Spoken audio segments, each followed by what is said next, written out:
kanto kanan. And then unang kanto kaliwa.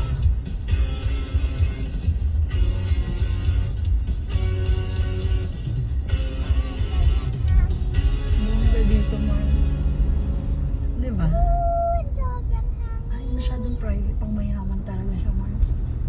Ito yung napapalod natin yung nagja-jogging sila tapos wala silang kasabayan. Tapos wrong turn ka, Mams.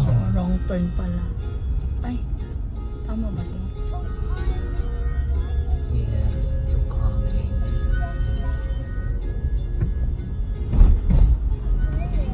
Bye-bye lang daw eh. Tapos unang kanto kaliwa. So ito. Shit, ang ganda naman dito, Mars.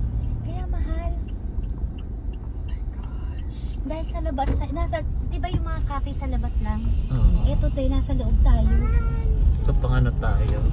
Oh mayan. Siyempre bagong sasakyan daw tayo. Kaya kailangan. Ayan na yata.